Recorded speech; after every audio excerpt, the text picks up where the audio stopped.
شان امام علی مقام میں یوں لکھتے ہیں کہ شاہ است حسین، بادشاہ است حسین، دین است حسین، دین پناہ است حسین، سرداد ناداد دست در دست یزید، حقہ کے بنائے لا الہ ہست حسین۔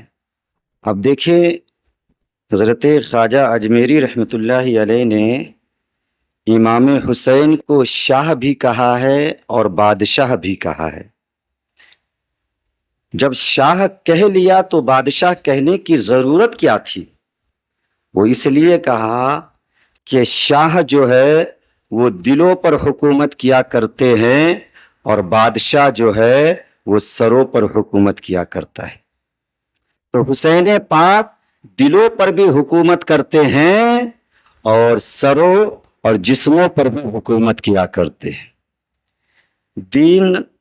دین است حسین، دی پناہ است حسین۔ حضرت خواجہ غریب نواز رحمۃ اللہ علیہ نے حسین پاک کو دین کہا ہے کہ حسین پاک دین بھی ہیں اور دین کی پناہ بھی ہے۔ مطلب کیا؟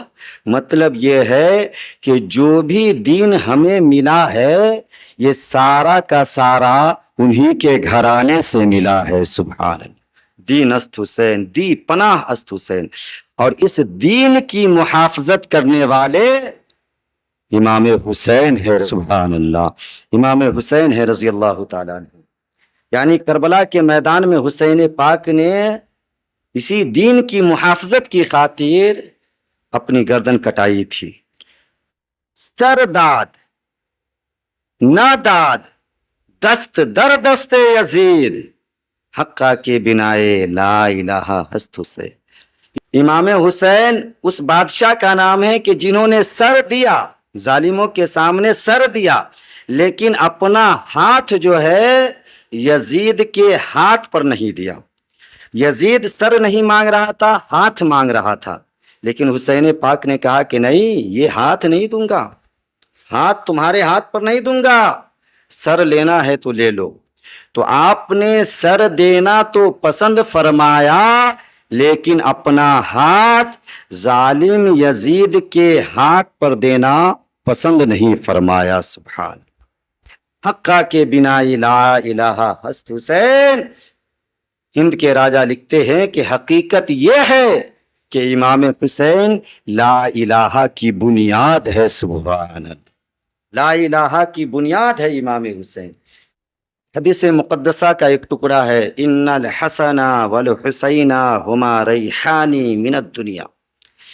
آقا کریم علیہ الصلوۃ والتسلیم ارشاد فرماتے ہیں کہ بے شک حسن و حسین میرے لیے دنیا کے دو پھول ہیں۔ سبحان اللہ، کیا ہے؟ دنیا کے دو پھول ہے، پھول۔ آپ دیکھیں کہ پیغمبر اسلام اپنے نواسوں سے محبت فرماتے تھے، انہیں چوما بھی کرتے تھے اور انہیں سونگھا بھی کرتے تھے۔ سبحان، دنیا کا ہر باپ محبت میں اپنے بیٹوں کو صرف چومتا ہے، سونگھتا نہیں، سونگھتا نہیں، صرف چومتا ہے۔ مثال کے طور پر امیر اپنے بچوں کو صرف چومتا ہے، سونگھتا نہیں۔ غریب اپنے بچوں کو صرف چومتا ہے، سونگھتا نہیں۔ مفلس اپنے بچوں کو صرف چومتا ہے، سونگھتا نہیں۔ بادشاہ اپنے بچوں کو صرف چومتا ہے، سونگھتا نہیں۔ وزیر اپنے بچوں کو صرف چومتا ہے، سونگھتا نہیں۔ عربی اپنے بچوں کو صرف چومتا ہے، سونگھتا نہیں۔ اجمی اپنے بچوں کو صرف چومتا ہے، سونگھتا نہیں۔ جاپانی اپنے بچوں کو صرف چومتا ہے، سونگھتا نہیں۔ ایرانی اپنے بچوں کو صرف چومتا ہے، سونگھتا نہیں۔ عراقی اپنے بچوں کو صرف چومتا ہے، سونگھتا نہیں۔ افریقی اپنے بچوں کو صرف چومتا ہے، سونگھتا نہیں۔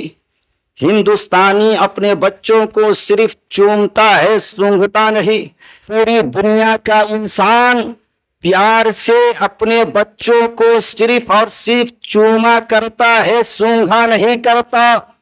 لیکن پیغمبر اسلام اپنے بچوں کو، اپنے نواسوں کو چوم بھی رہے ہیں، سونگھ بھی رہے ہیں۔